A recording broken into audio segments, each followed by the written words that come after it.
Alright, welcome back to the channel, guys. My name is Jared, and in this episode we are going to talk about this fuel rail sitting right here from the 496, as well as my injectors, which I just got back from getting tested and cleaned. So we'll talk about that. The electrical harness needs to go back on the motor, and a couple other odds and ends.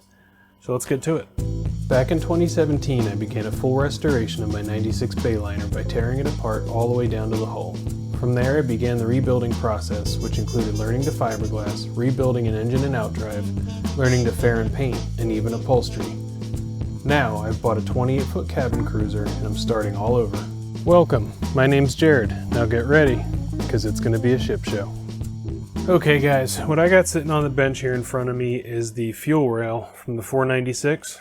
I pulled this off in a couple episodes ago in order to get my injectors cleaned and tested. So I got those things off, sent them out, and just got them back. I sent them to a place called Smitty's Engine and Transmission. Try and remember to link that in the description. Not sponsored or anything. I just kind of did some research, checked a couple of different forums, and that seemed to be the overwhelming go-to guy for at least 496s, but I assume any Mercruiser injectors. Nothing special about them, but the one thing I did like, and I'm sure other places do this too, but he does clean them, flow test them, and then he'll supply them back with new O-rings and filter screens. It's nice that when you get them back, they're ready to go in. But before I put those things in, I wanted to make sure that there was no junk inside of this fuel rail. So before we get into that fuel rail, let's talk about the injectors. These are my injectors. So let's talk about this.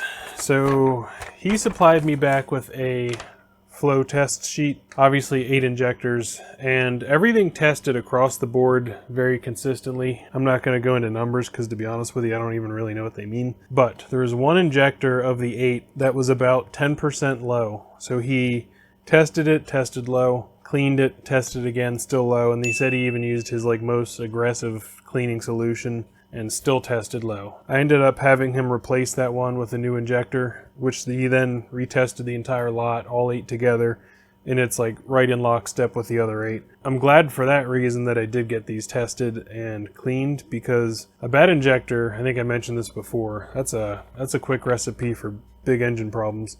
Now 10% low, it's obviously going to run lean, probably hot on that cylinder, and maybe get some detonation, things like that. The knock sensor might account for it and prevent any issues, but obviously, ideally, you want to be kind of consistent across the board, which we now are. Now, that injector that was bad, when I talked to him on the phone, he said had a lot of rust around the inlet, which I didn't take note of when I had shipped them, but after hearing him mention that, when I got to cleaning the fuel rail, I did notice, I believe it was this port here, actually had quite a bit of rust in there, so that kind of lines up. Because there was a lot of rust there, I didn't know what was going on in the rest of this thing.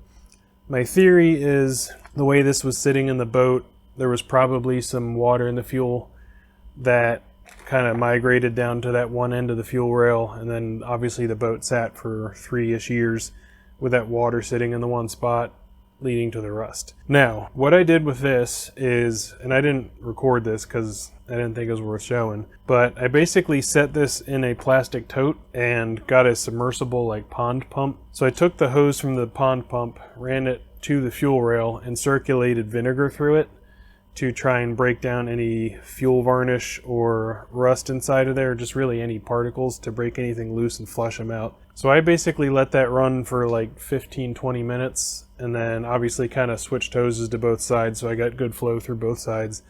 Kind of flipped it over, did all kinds of stuff. Then I dumped out the vinegar solution and then replaced that with phosphoric acid, which is a little bit better at converting rust to sort of a more corrosion resistant coating, I'll call it. Basically will prevent the rust from continuing to eat through the steel. So after doing that, I took it out, neutralized the acid, all that kind of stuff, rinsed it off, and I was actually shocked. I mean, to be honest with you, I'm not even sure what port had the rusted in anymore. They actually look completely phenomenal, and from what I can see looking in through those ports, everything looks really, really good. So I'm thrilled and happy with the state of these. So now that that is where we're at with the fuel rail, I think it's time to pop these new injectors in. But before I do that, there's one other step I want to do before I get those injectors in. Because I just had vinegar and acid and water and all that kind of stuff running through here. When I was done, I did flush it with acetone to try and get out any water, blow it out with compressed air, all that good stuff. But just in case there's anything left in there, what I'm going to do is actually take some just regular old 2-cycle engine oil, and I'm going to pour it into a port on each side, a decent bit. And I'm just going to take this thing and kind of roll it around and try and coat the inside of it. And the reason I'm using that is obviously this is meant to be mixed with gas, so I'm not worried about it fouling up spark plugs or the injectors or anything like that. I'm going to do that real quick, and then we'll get the injectors popped in here.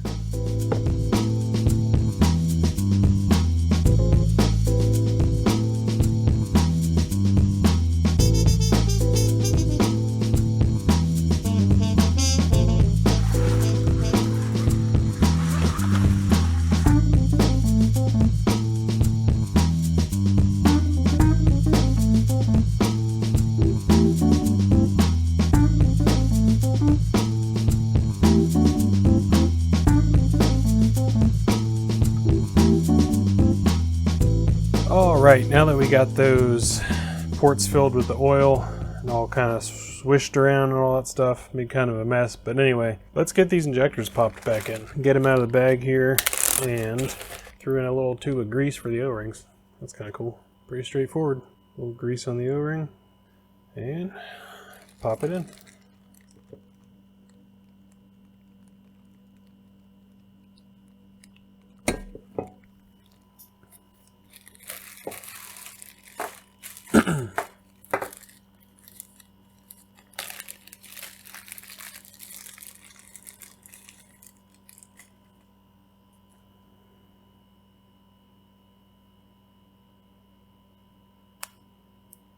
That's all 8 popped in. Okay, let's get these clips on. Already grabbed one here, got it on. I want to make sure I did it right before I looked like an idiot. So I went around and faced all the injectors so the clips are facing towards like the longitudinal part of the rail. Because I went back and looked, and that's how all the connectors go in. So these clips go in this orientation. So it's pretty straightforward. You just kind of line it up, push like that. And then the goal is to get this little tab here on the injector in that opening in the clip. Alright, that's all the clips. Back to the harness. Not sure if these Christmas tree clips are still going to hang on, but I think they'll be okay. Alright, now we just got to start plugging in injectors.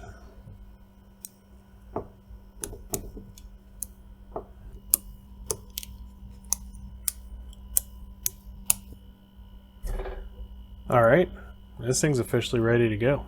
I guess we'll take this up to the motor, grease up these O-rings, pop it in the intake. Alright, we are out here at the motor, got the injectors on the rail out here, and I went ahead and greased the O-rings for the bottom side. So we are ready to go ahead and pop this in. I double checked, there's nothing, no kind of gunk or debris where they go into the intake manifold, so we're good to go there. So at this point, there's really nothing to do but just go ahead and pop this thing in, so let's get it done. Now I know this goes this way just because I remember the fuel intake was on this side, so. Okay, so I remember I kind of had to wiggle around the coolant reservoir to do this before, which I just realized I had put the bolts back in, so. Okay, so that should be enough. It actually just kind of popped down on its own. Let's try and get this lined up. And I know there's really no good way to show you what's going on here, so, but it's pretty straightforward. We're just going to get these injectors lined up with their openings. Make sure they're all kind of going where they need to. Okay, I think that's those all in. And that is those all in. There we go. Cool. It's pretty easy. Well, before I forget, let me put these bolts back in the coolant reservoir.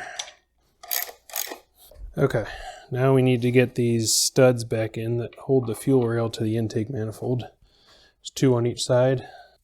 I already went ahead and put some Permatex Forma gasket on there, or the aviation sealant, so those threads don't corrode. And 2 on this side. And we're just going to tighten those down with a socket that actually fits. Okay, that is the fuel rails back on. Now we just got to reassemble the things that were kind of sitting up above that before, that we had to move out of the way. One of which is this coolant radiator, the reservoir overflow line, or vent line. All right. Now, we have this bracket, which I'm reasonably certain goes there. Yeah, definitely. You know what? We need to put the shift plate back on. Forgot we took that off.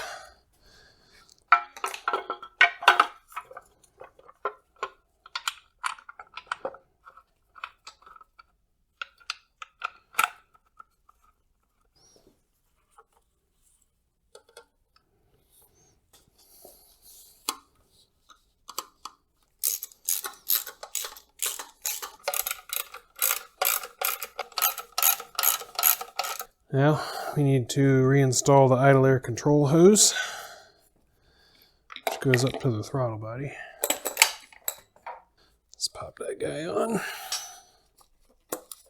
Okay. And tighten it down. Okay. Well, fuel hose. So, just take this and pop it right back on. Simple as that.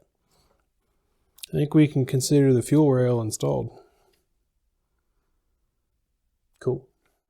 All right, guys, we are down on the bench here with the cable harness laid out in a slightly different state than it was when I took it off the boat. I've already started working on it, but to catch you up with what I'm doing here is it kind of escalated from I needed to do one thing to I ended up doing more than I really needed to.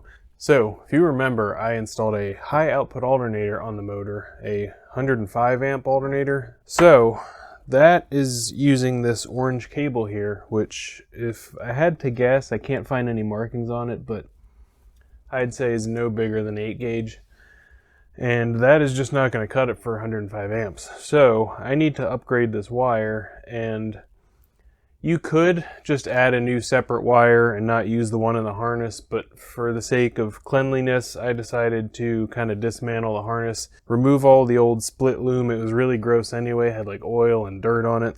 I removed all the split loom, and instead of going back with new split loom, what I decided to use, which I think is pretty commonly used nowadays, but is new to me, but is this Tessa tape. It's kind of like a high heat resistant fabric tape.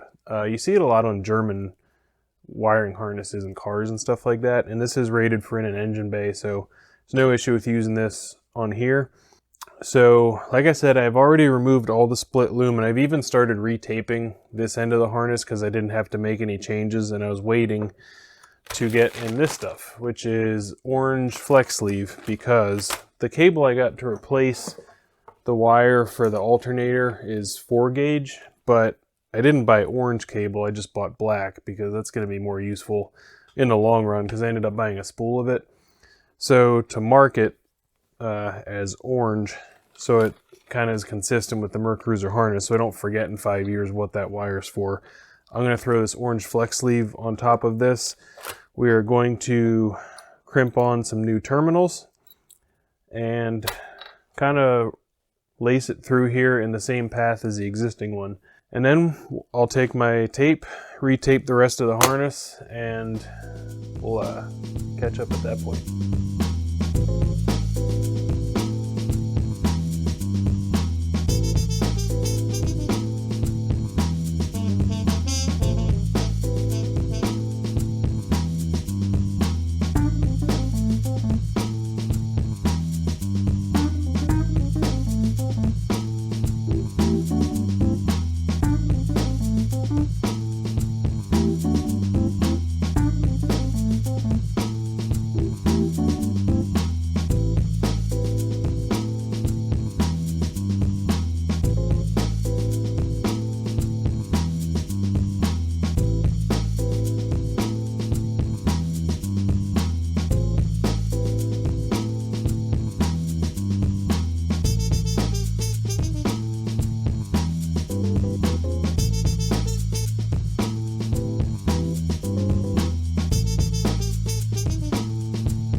Well, that quick time lapse represents a couple hours worth of work, but I got it done.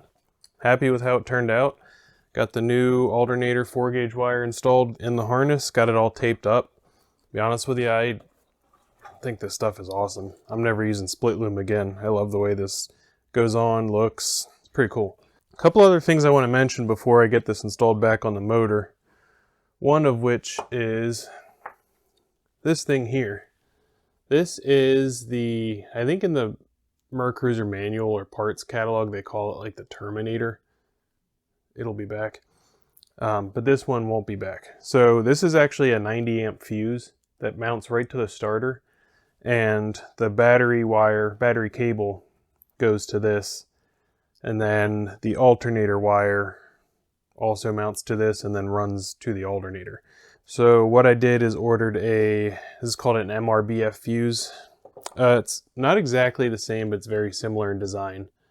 So the nice thing about this is it basically is a fuse holder, and then you can put a fuse on. So let me take this off and I can show you how it works if you're not familiar. So this is actually the fuse itself, this little block, if you can see that. But anyway, yeah, so this mounts on this special fuse holder on this stud. And it basically represents pretty well the same form factor as the existing fuse on the starter. It's a little bit larger, but not going to be a problem. This needs to get bolted onto the starter, and then the alternator wire, well, not the alternator wire, the starter end, which is right here, that'll get bolted onto the fuse. But as far as changes go, I think that's really the main thing, is just running this new 4-gauge wire and this new fuse for mounting on the starter. I'm going to get this thing thrown on the motor, and we'll show you what it looks like when it's all done. All right, I got this wiring harness slapped on the motor. It took me a couple minutes to figure out a few of these things, trying to remember how it all goes, but to be honest with you, it's pretty straightforward. I mean, most of these plugs, not like you can really plug it into the wrong thing. So it's pretty well dummy proof. But yeah, I'm really happy with the way this turned out. I think this Tessa tape stuff looks really awesome. There's one thing I am mad at myself about, and that is that I didn't have the foresight to add this additional 4-gauge ground wire to the harness while I had it completely apart. So now it's outside of the tape wrap, but it's not that big of a deal. I wasn't thinking about it until I was already out here. So that actually runs in here, you can see, to the alternator ground stud there. So there is one existing in the harness, but again, it's really small gauge, and I don't love the idea of the return path for the 105 amp alternator basically relying on going through the combination of that tiny little wire and the engine block itself. So I like the thought of having a real thick dedicated 4-gauge wire to match the new power wire.